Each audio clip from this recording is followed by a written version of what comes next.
alegria ver o rosto de muitos aqui. Estou muito feliz mesmo de estar aqui com todos vocês. Estou me sentindo hoje um pouco como uma mulher do Adam Sandler, como se fosse a primeira vez. Mas creio que vai dar tudo certo. Amém? Vamos agradecer a Deus, vamos orar ao Senhor. Pai, obrigado, Jesus, por esse tempo. O Senhor tem falado, Deus, profundamente aos nossos corações. Amém, Senhor. Individualmente, coletivamente, Senhor. Obrigado, Deus, pela Tua doce presença nessa igreja, Pai. Pela comunhão que o Senhor tem gerado nesse tempo. Eu oro para que tudo aquilo que tem sido dito possa frutificar, Senhor, a 30, a 60 e a 100 por um, Jesus. Que a Tua palavra possa ser confirmada. Eu oro para que tudo aquilo que for dito aqui, Senhor, venha do Teu coração, venha dos Teus pensamentos. Eu oro para que o Senhor divida os Teus pensamentos conosco, Deus, e para que os nossos corações estejam abertos. Em nome de Jesus, Deus. Amém. Amém. Amém. Gostaria de dividir com os irmãos uma palavra que está no Evangelho de João, capítulo 15.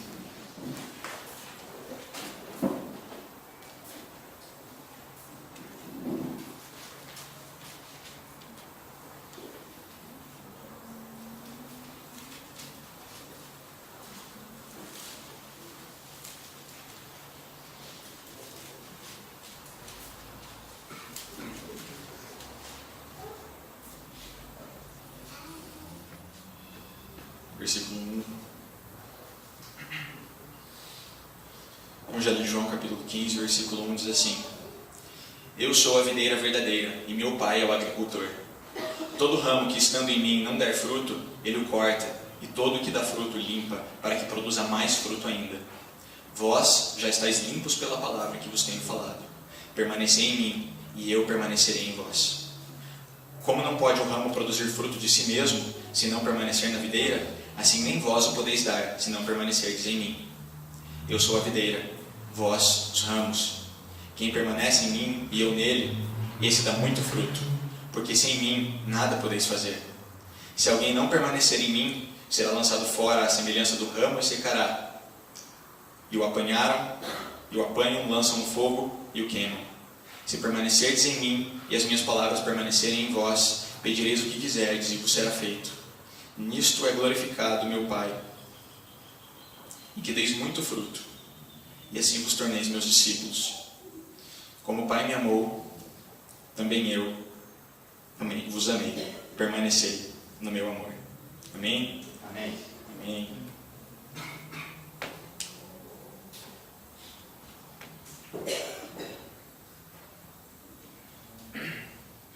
Irmãos, quando nós entramos no tema a respeito da frutificação, como a Bíblia nos transmite esse ensino, existem muitas formas de nós falarmos sobre isso. Inclusive foi muito propício que o pastor Tiago, em sua oportunidade aqui de dar o recado, tocou nesse assunto, porque mostra que nós estamos no mesmo espírito e que o Senhor deseja falar sobre esse assunto. Amém. Sobre nós frutificarmos no reino de Deus.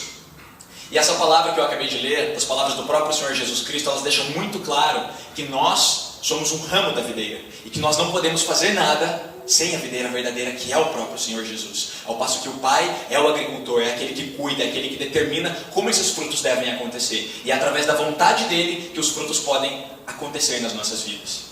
Quanto antes nós tivermos o entendimento claro de que nós não podemos fazer nada sem o Senhor Jesus Cristo, mais fácil será a nossa capacidade de nos inclinarmos a Ele e entendermos que nós precisamos estar aos pés dEle para buscar a vontade plena e perfeita para executar nas nossas vidas. Enquanto nós não fazemos esse exercício de nos voltarmos à videira, nós não podemos entender como nós podemos frutificar. Amém. Só que a nossa vida diária tem sido inundada com muitas informações que a igreja tem trazido para nós, e isso muitas vezes ofusca o verdadeiro significado da frutificação para o Senhor. E nós muitas vezes queremos fazer coisas para a igreja, nós queremos cumprir dogmas religiosos como se isso significasse, na prática, a frutificação. Quando muitas vezes nós não estamos frutificando absolutamente nada. Então o primeiro entendimento que nós temos que ter é que a frutificação, ela não é fruto de dogmas religiosos, ela não é fruto de práticas dentro da igreja, ela não é fruto de coisas que eu faço para os homens, porque a frutificação é para Deus. Uma das coisas mais lindas do fruto é que o fruto é literalmente aquilo que você faz na prática para o seu irmão E quem recebe totalmente a glória disso é o próprio Deus, porque é Ele que executou a frutificação.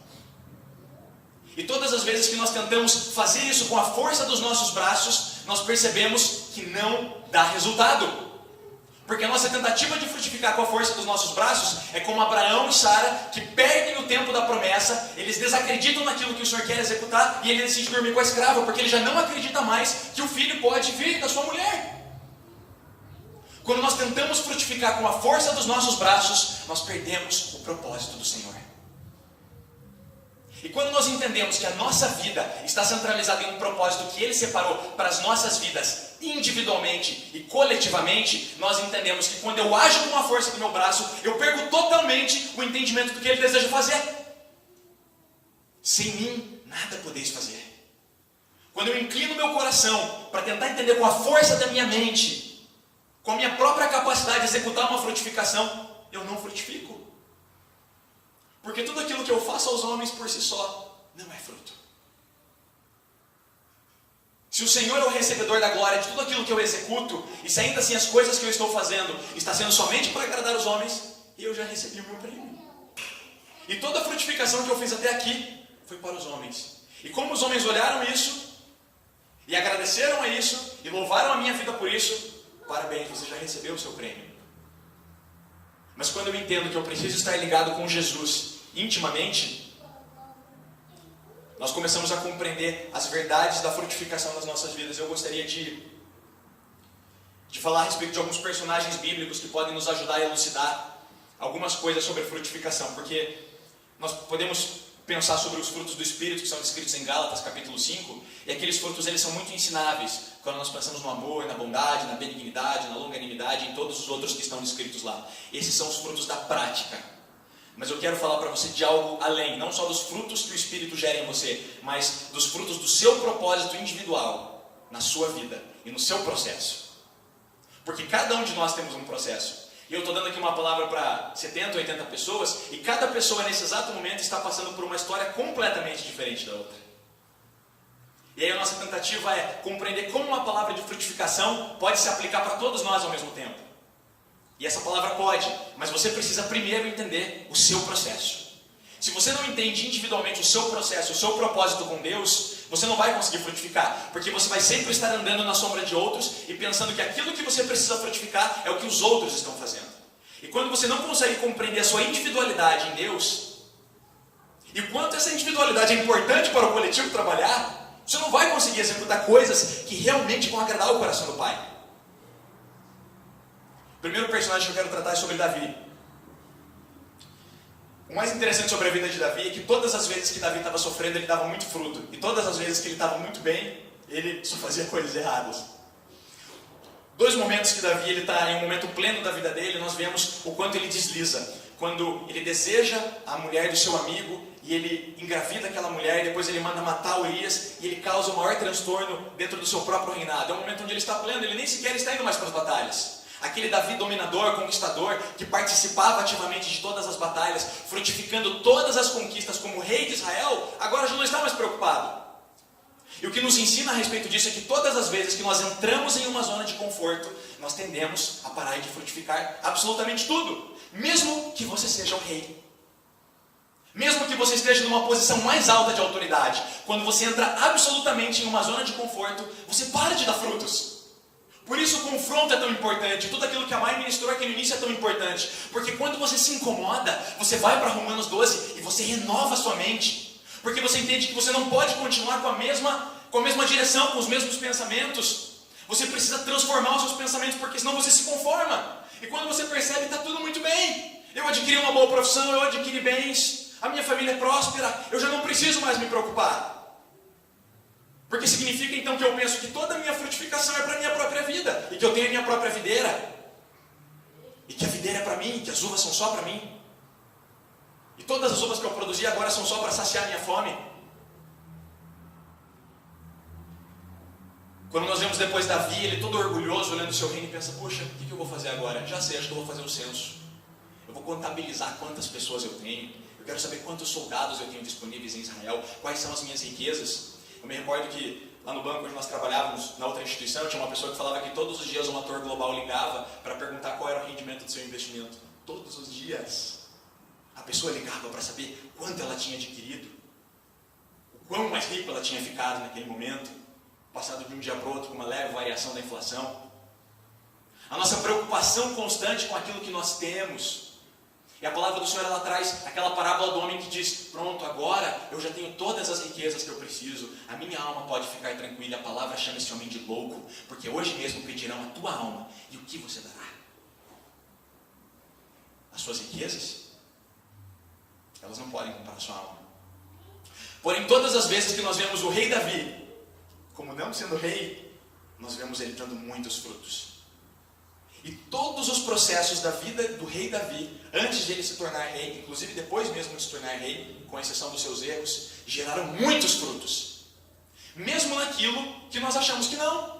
Porque quando Samuel é mandado por Deus à casa de Jessé, e ele começa a olhar os filhos de Jessé para ungir um deles como rei, ele começa a procurar frutos aparentes para escolher um novo rei.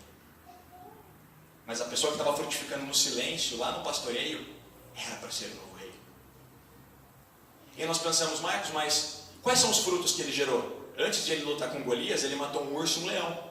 Isso foi fruto de aperfeiçoamento para a vida dele. Porque se ele não tivesse passado por esse processo, ele não seria apto a ser rei.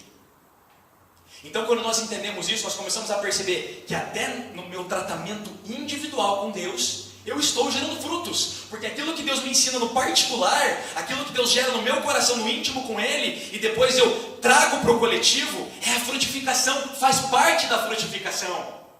Nenhuma pessoa que sobe aqui no púlpito para trazer uma palavra, ou para louvar o Senhor, ou para adorar, ou mesmo para ministrar um outro irmão, ele pode fazer alguma coisa se ele não tiver primeiro recebido aquilo de Deus. Porque tudo aquilo que nós damos é aquilo que primeiro nós recebemos. Portanto, tudo aquilo que eu passo no meu íntimo, todo o meu processo individual, mesmo que seja de sofrimento, de lutas e de dificuldade, está gerando frutos para a vida eterna. Porque faz parte do processo que eu estou passando para frutificar na vida das pessoas. Só que nós muitas vezes não conseguimos enxergar isso. Daí sabe o que nós fazemos no nosso particular? Nada. Porque nós ficamos esperando a promessa se cumprir. Você imagina se Davi ficar aguardando: pô, agora foi ungido a você rei. E daí ele passa a aguardar ansiosamente pelo momento de ser rei. Eu conheço uma história de uma pessoa que permaneceu 3 anos sem trabalhar, sem fazer absolutamente nada, porque tinha passado num concurso público. E passava o dia nas redes sociais. E quando as pessoas diziam: mas cara, você tem que trabalhar, você tem que fazer alguma coisa, você não pode ficar assim. Não, eu sou concursado, eu não vou trabalhar. Será que ele se tornou um bom policial? Eu não sei se eu gostaria de ser protegido por ele. A nossa concepção sobre aquilo que Deus faz no privado tem que mudar. Porque Deus a todo momento ele fala de individualidade e de secreto. A palavra do Senhor a todo momento diz: orai sem cessar e vigiar. E quando eu estou orando sem cessar, eu estou gerando frutos. Porque a palavra do Senhor diz em Filipenses capítulo 2, eu acho que é Efésios, que antes da fundação do mundo, todas as riquezas estavam preparadas nas regiões celestiais. Portanto, todas as vezes que eu oro no secreto, eu estou buscando essas riquezas espirituais, me aperfeiçoando para que eu possa estar apto e humilde para receber essas riquezas espirituais, para que elas possam se tornar verdade na minha vida. Ou seja, quando eu não tenho uma vida privada de qualidade, os meus frutos em público não serão bons, e serão frutos de orgulho e de soberba, e não de verdade e humildade. Portanto, eu preciso me aperfeiçoar no privado, no secreto. Irmãos, o meu maior aperfeiçoamento como pessoa, como homem, foi em conversas individuais com outros homens e mulheres de Deus. Foi em conversas individuais com o Pai do céu. Não foram em grandes pregações cheias de poder. Eu não estou dizendo que as orações, aquilo que nós fazemos aqui na igreja não tem valor, mas isso tem que ser a manifestação daquilo que já foi conquistado no privado. Porque quando Jesus veio à terra, irmãos, e trouxe a magnitude do seu ministério para a terra, ele apenas estava estendendo aquilo que ele já vivia no céu com o Pai. Nós temos um Jesus, um Rei, um Salvador e um Senhor pleno, que cura, que manifesta milagres, que transforma vidas, mas ele apenas está manifestando todo o amor que ele viveu no privado com o Pai dele, com o Espírito Santo de Deus. As maravilhas que ele manifestou em público tinham a ver com aquilo que ele manifestava no privado. Ninguém estava vendo o que estava acontecendo no céu. Todas as revelações que a Bíblia descreve sobre o céu é apenas um trono. E eu creio que nem mesmo os serafins que estão adorando intimamente ao Senhor dia e noite, com as suas 6 asas, eles conseguem contemplar a intimidade do Pai, do Filho e do Espírito Santo. Porque isso é muito privado. O que eles fazem ali, o que eles conversam, os seus diálogos profundos, A riqueza que é dividida na unidade do Deus unitrino. Nós não temos ideia daquilo que foi conquistado ali. Jesus não veio para a terra sem que ele estivesse preparado com seu Pai.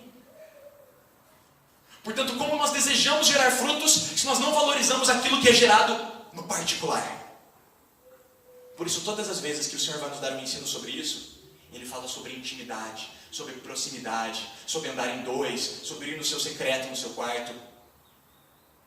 Porque Ele deseja nos ensinar que nós não podemos manifestar nada no público que não tenha sido primeiro conquistado no secreto. E o interessante disso é que, quando você lê os Salmos, você percebe que Davi, ele escreveu a maioria desses Salmos no momento de perseguição. Quando ele estava sendo perseguido por seu filho Absalão, ou sendo perseguido por Saul. Foi nesses momentos que ele produziu os Salmos que hoje consolam a sua vida. Ele gerou frutos eternos que atravessam milênios e tocam os nossos corações, e Deus fala conosco através desses Salmos. Ou você acha que no Salmo 23, quando ele estava desejando descansar em pastos verdejantes, e que o Senhor o conduzia, ele estava realmente deitando naqueles pastos verdejantes? Não estava, ele estava sofrendo. Mas o processo que ele passou individualmente, sofrendo, sozinho. E quando ele vê Saul aliviando o ventre na caverna, e ele tem a oportunidade de matar Saul, ele não faz. Qualquer pessoa em sã consciência teria matado Saul, porque a perseguição terminaria, ele era o novo rei. Mas ele se absteve disso, porque ele tinha conquistado uma riqueza maior. E eu fico imaginando naquele tempo, nós tentando entender, por que Davi não matou? Ele disse, eu jamais tocarei no ungido do Senhor. O Senhor o colocou, que o Senhor o tire. Eu não vou fazer justiça com as minhas próprias mãos. Irmãos, esse nível de sabedoria foi conquistado no processo de sofrimento. Só que nós não valorizamos os nossos processos. Nós achamos que os nossos processos têm que acabar. Nós costumamos dizer assim no antigo crentez, que o deserto é a faculdade do cristão. E uma vez formados, agora nós estamos preparados para tudo. Eu posso pagar pelo que eu estou falando, mas eu estou desejando mais alguns desertos ainda na minha vida. Porque só foi com eles que eu cresci. Só foi com eles que eu me tornei a pessoa que eu sou. E nós estamos tão acostumados com um evangelho barato, de vitórias a todo momento. Eu não quero aqui dizer para você que o Senhor não vai te abençoar. Ele é abençoador e galardoador, como o Guilherme falou. Mas nós precisamos respeitar o nosso processo. Porque sem o processo, eu não vou estar apto para receber. E às vezes nós estamos esperando o cumprimento das palavras. Eu recebi muitas palavras, muitas promessas. E eu estou aguardando pacientemente o cumprimento. Poxa, mas eu não vejo o cumprimento dessas palavras. De repente é porque você ainda não está aproveitando o tempo que você tem para estar apto para receber essa palavra. Para receber o cumprimento dessa plenitude na sua vida. O próprio Jesus, ele se preparou nos 3 anos para fazer o cumprimento da sua morte como homem. Se ele se preparou, por que nós não?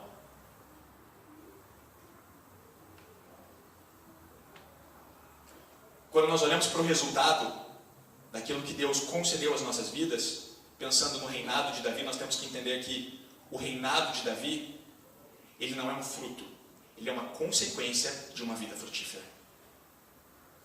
Tudo aquilo que nós recebemos do Senhor é uma consequência de uma vida que gera frutos.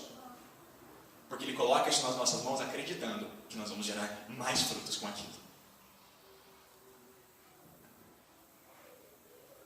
E quando nós contemplamos a vida de Jesus, que é o segundo personagem que eu gostaria de falar, dando um destaque para o nosso Senhor, nós começamos a entender como Jesus ele quebrou com todos os paradigmas dos momentos em que nós temos que dar fruto. Porque esse também é um dogma religioso que está enclausurado na nossa mente. Nós criamos momentos para gerar frutos. O culto é o lugar dos frutos. O cumprimento dessa palavra na minha vida será o momento dos frutos. Quando esse tempo chegar, aí sim. E às vezes você está perdendo uma riqueza gigante daquilo que o Senhor quer executar em dias e horas normais. Porque você está esperando os dias intensos e maravilhosos. Irmãos, nós não precisamos mais de um Pentecostes. Nós não precisamos mais de uma Páscoa. Nós não precisamos mais de uma data especial para começarmos a compreender o quanto o Senhor deseja frutificar em nós. O Senhor não quer mais dias santos. O Senhor quer homens e mulheres santas que impactem dias normais. Quando eu estava em Portugal, eu pensei assim, nossa Deus, que vontade de estar no vinho novo, né? No passado foi tão bom, esse ano deve estar melhor ainda. Queria tanto estar lá. Aí Deus falou assim, depois de um tempo, mais um. De quantos mais vinhos novos você precisa para começar a lhe derramar ao seu redor? Irmãos, eu tenho a impressão que o próprio Tiago falou isso aqui. Nós estamos inchados de tanta palavra, de tantos louvores. Irmãos, eu tenho um caderno em casa cheio de profecias. Será que eu preciso mesmo de mais uma para começar a executar os frutos na minha vida? Irmãos, Jesus Cristo com 12 anos, ele estava frutificando.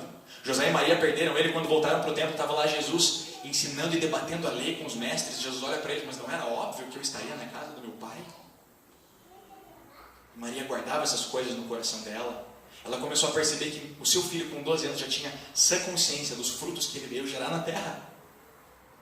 E você vê Jesus Cristo como um homem absolutamente normal. Você vê Jesus como um homem sem feriados.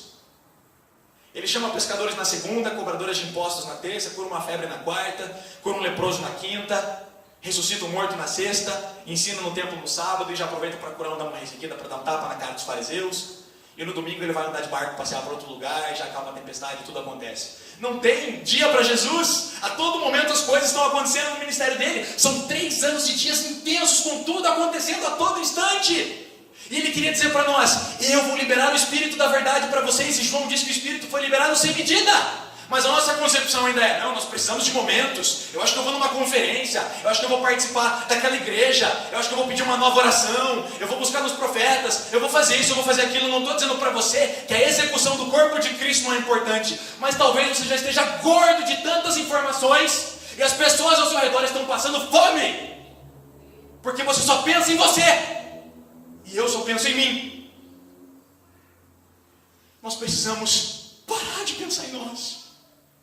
Nós precisamos parar de pensar na nossa vida. Irmãos, as pessoas não têm nada. As pessoas estão carentes de uma palavra.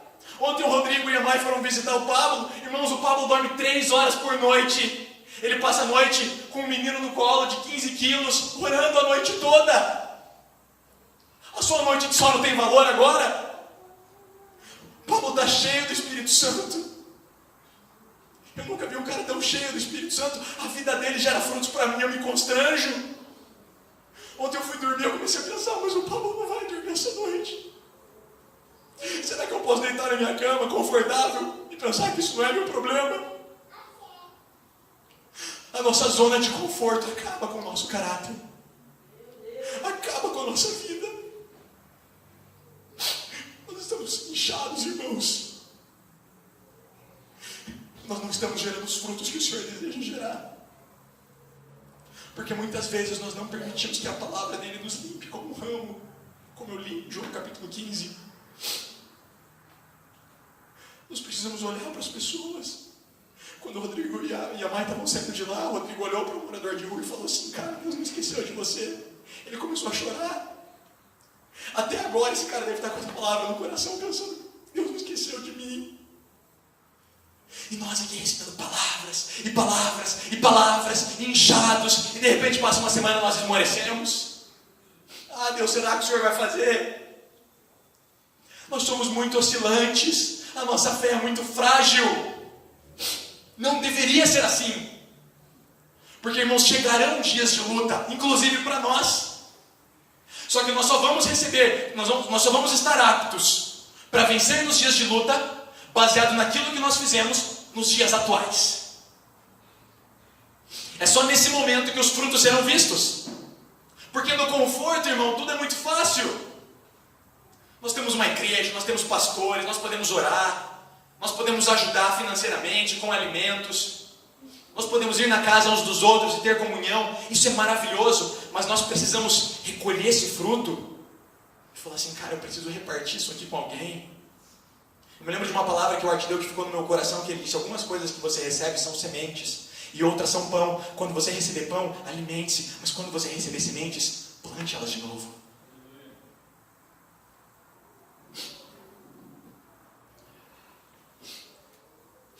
O último personagem que eu gostaria de falar é Estevão.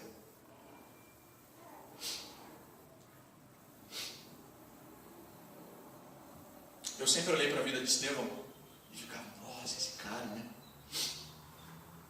E por acaso eu também procuro estudar bastante sobre a vida dele, porque, afinal de contas, me chamaram para ser diácono.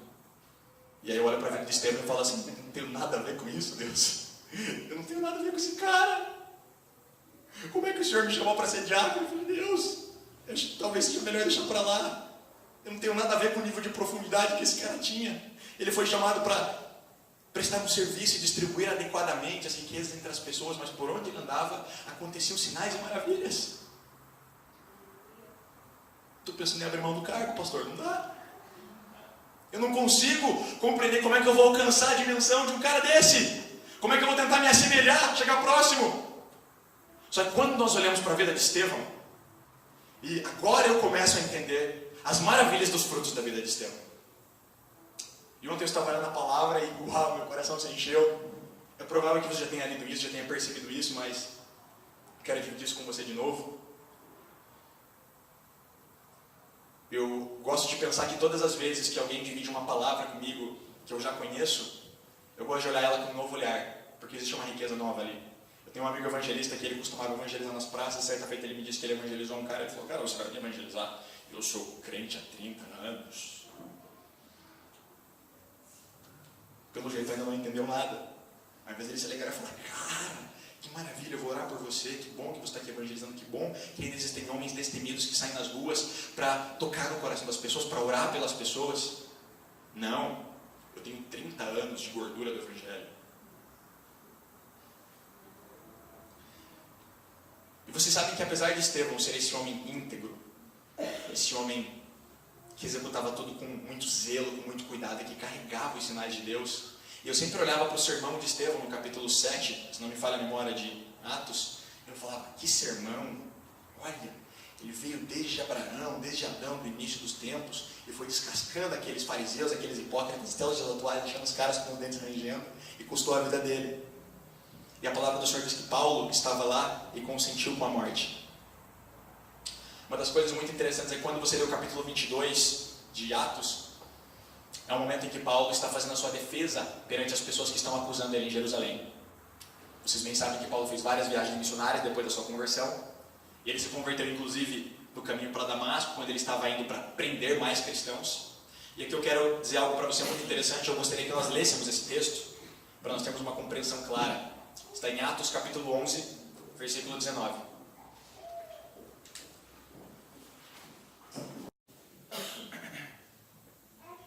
Atos capítulo 11, versículo 19 diz assim: E os que foram dispersos pela perseguição que sucedeu por causa de Estevão, caminharam até a Fenícia, Chipre e Antioquia, não anunciando a ninguém a palavra, senão somente aos judeus.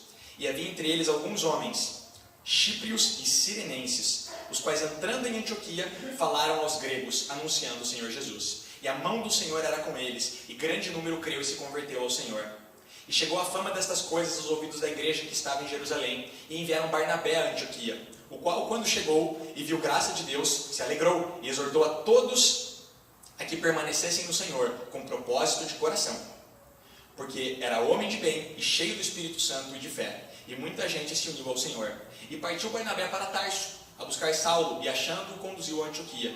E sucedeu que todo um ano se reuniram naquela igreja e ensinaram muita gente. E em Antioquia foram os discípulos pela primeira vez chamados cristãos. E naqueles dias desceram profetas de Jerusalém para Antioquia. E levantando-se um deles, por nome Ágabo, dava a entender pelo Espírito que haveria uma grande fome em todo o mundo. E isso aconteceu no tempo de Cláudio César. E os discípulos determinaram mandar, cada um conforme o que pudesse, socorro aos irmãos que habitavam na Judéia. O que eles com efeito fizeram, enviando aos anciãos por mão de Barnabé e de Saulo. Irmãos, para além da vida de Estevão, para além do exemplo diaconal, homem cheio do Espírito Santo, que carregava sinais e maravilhas, ele nos dá um exemplo de um homem de fé e de como nós devemos nos portar com Deus, de como nós devemos crer e buscar a face de Deus. Você sabe qual foi o maior fruto de Estevão? Foi morrer. A morte de Estevão foi o maior fruto que ele pôde gerar. Isso já me dá um pouco mais de esperança, porque pelo menos morrer eu acho que eu posso ainda. e de repente eu possa gerar mais frutos na minha morte do que na minha vida. E isso me dá muita esperança. Porque a palavra do Senhor, ela diz, eu vou agora explicar para você o que aconteceu. Porque eu sei que são muitas informações.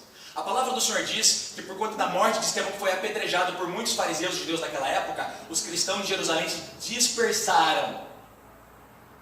Eu acho que Deus já devia estar falando, olha gente, está na hora de... Eu sei que Jerusalém está bom, eu sei que a igreja está ficando forte, os apóstolos, agora tem os diáconos, a igreja está organizada, mas gente, eu chamei vocês para o mundo, está na hora de vocês avançarem. E sabe quando as pessoas avançaram? Quando Estevão morreu. As pessoas se dissiparam, e a palavra do Senhor diz que muitos desses homens foram para Chipre, para Fenícia e para Antioquia, e lá pregaram para ninguém, senão somente aos judeus, mas muitas pessoas se converteram. E depois de um tempo, entre esses homens, haviam pessoas chíprios e sirenenses. E eu arrisco dizer que talvez entre eles, isso é apenas uma imaginação minha, de que talvez entre eles estivesse Simão, o sireneu, aquele que carregou a cruz de Cristo, alguns anos antes. Arrisco dizer que este homem estava lá. E esses homens, eles foram até Antioquia e começaram a pregar a palavra para todos os gregos, ou seja, os gentios que lá estavam. E muitas pessoas que não eram dos judeus se converteram. E Jerusalém, sabendo das notícias a respeito de Antioquia, olha a força disso. Sabendo das notícias de Antioquia, decidiram mandar Barnabé para lá. E quando Barnabé chega, ele fala, uau, tem uma igreja aqui. E ele fortalece e exorta aqueles homens para que eles permaneçam firmes na palavra do Senhor. Mas de repente Barnabé tem uma ideia. Eu acho que eu preciso do Saulo aqui. Ou Paulo, como você preferir. Eu acho que eu vou buscá-lo. E ele sai de Antioquia e vai até Tarso e busca Saulo. E quando eles voltam, eles permanecem naquela igreja por um ano inteiro. E a palavra do Senhor diz que em Antioquia, pela primeira vez, as pessoas foram chamadas de cristãos. E não só isso. Pela minha leitura de Atos, foi a primeira vez que houve um manifestar profético registrado, onde os profetas discerniram os tempos e entenderam que estava por vir uma grande fome. Nessa igreja!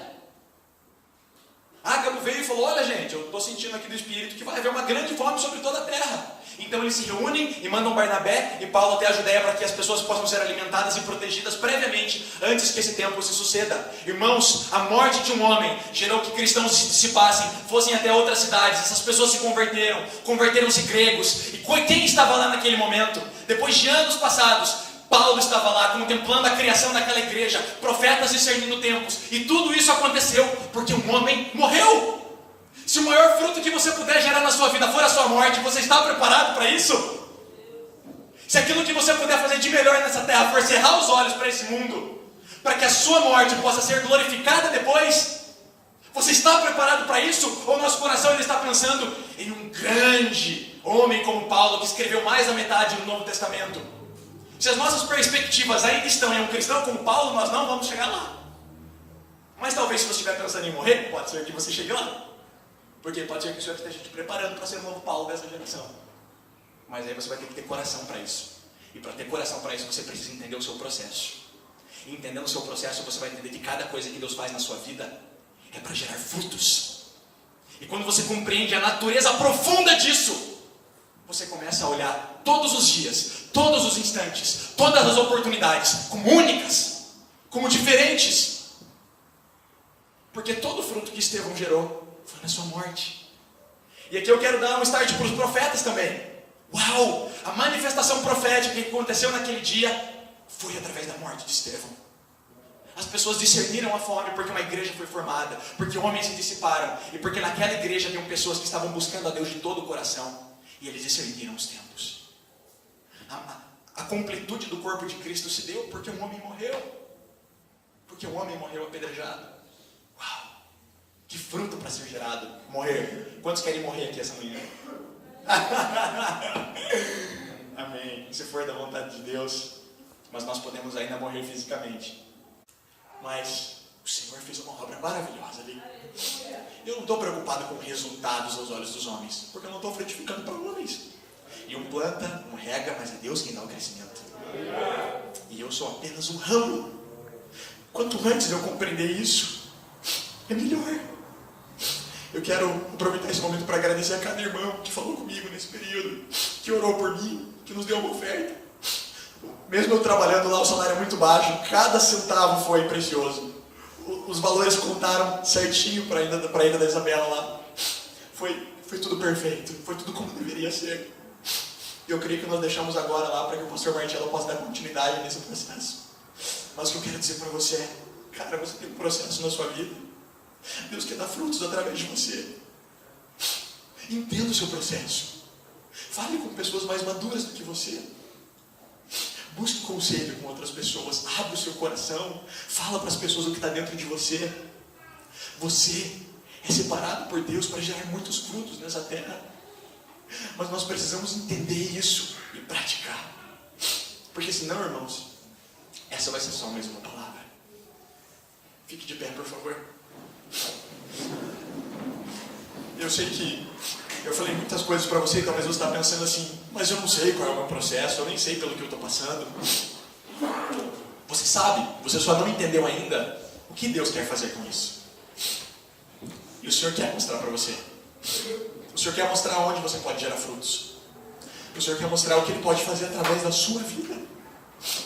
E eu quero nesse momento, enquanto nós louvamos a Deus, que se você tem dúvidas quanto à forma como você pode frutificar, se você tem algum receio, se você não sabe como, ou se você tem duas direções, mas você não sabe para qual você deve ir, se você não está sabendo lidar com o processo da sua vida nesse momento, seja ele qual for, irmão, esse processo pode ser uma doença, esse processo pode ser um problema familiar, pode ser qualquer coisa, tudo é um processo, tudo é um ciclo. O que você precisa é entendê-lo e andar em Deus em cima disso. Enquanto essa canção vai ser tocada, eu peço que você venha aqui na frente se você quiser uma oração sobre isso. Se você quiser compreender melhor o seu propósito, se você quer colocar o seu coração e falar assim, Senhor, eu quero entender o que o Senhor tem para mim, eu quero entender como eu posso contribuir. Senhor, eu até sei, mas está nebuloso ainda, eu quero que o Senhor clareie os meus pensamentos. Vem aqui na frente, nós vamos orar junto com você agora. Eu vou pedir para os pastores orarem. Entender o nosso propósito, o nosso processo, irmãos, depois de você se entregar para Deus, é a coisa mais importante. É a coisa mais importante. Se você não entendeu o porquê que você está fazendo isso, não tem sentido.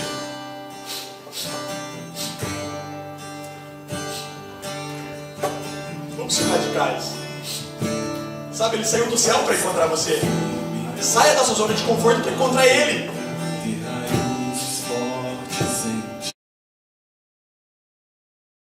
O que acontece no mundo? É pai matando filho, filho matando pai, mulher matando marido, e pessoas cometendo atrocidades absurdas. O que é isso? Isso é a ausência do amor. A ausência do amor. Quando as pessoas não amam, elas odeiam. Existe um ódio dentro delas. Elas precisam do amor de Deus. Então é necessário o amor de Deus para que nós possamos viver uma vida plena. E é necessário a fé. A fé é um alimento. O justo viverá pela fé. Então nós precisamos ter fé. Então nós precisamos pedir a Deus que Deus nos dê o dom de fé.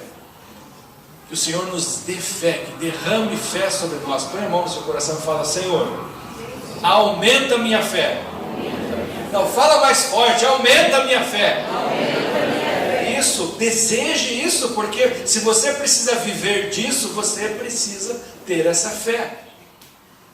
Tem pessoas que sobrevivem lá na África com coisas assim muito pequenas, com coisas em comida, umas coisas assim que não são um alimento para o corpo. Então nós não podemos ter uma fezinha qualquer, nós temos que ter uma fé sólida, uma fé consistente.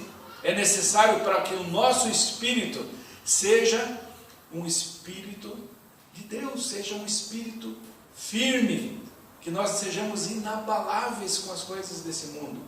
Então você precisa pedir cada vez mais que o Senhor mande fé, desenvolva a tua fé, dê o dom de fé para você.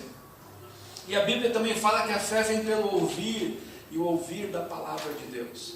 Então quando nós estudamos a palavra de Deus e praticamos, porque só estudar não gera fé. Muitas pessoas sabem a palavra, mas não praticam. Então quem sabe a palavra e não pratica é como o fariseu, que conhecia a palavra, mas não praticava. Então nós precisamos praticar a palavra. Esta palavra ela é viva, eficaz. E quando eu estudo, quando eu me alimento dessa palavra, E quando eu pratico esta palavra, isso gera fé no meu coração. E é disso que eu vivo, de fé. A fé é um alimento para a nossa vida. É necessário. Então vem pela prática da palavra, vem pela comunhão com Deus, vem por você pedir para que seja fortalecido na fé. Amém? E aqui a palavra diz, e se ele recuar, a continuação do 38, e se ele recuar, está falando de nós aqui, do justo. A minha alma não tem prazer nele.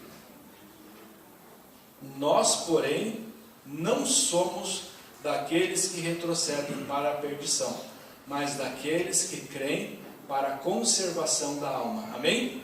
Que cada um aqui possa ter esta fé de não retroceder, de olhar para o Senhor Jesus, que é a fonte de todas as coisas, desviar os nossos olhos das circunstâncias, que as circunstâncias fazem com que você retroceda, seja em qualquer situação, seja numa situação financeira, seja numa situação de cura, seja numa situação de transformação de um casamento, transformação de um filho, de um ente querido. O inimigo vem com circunstâncias contrárias para roubar a tua fé, colocar dúvida em você. E esta dúvida te tira do propósito de Deus. Então nós precisamos nos manter, não retroceder, olhar para o Senhor e fixo nele, independente de qualquer circunstância. Porque as circunstâncias hoje são totalmente contrárias para um cristão. São contrárias.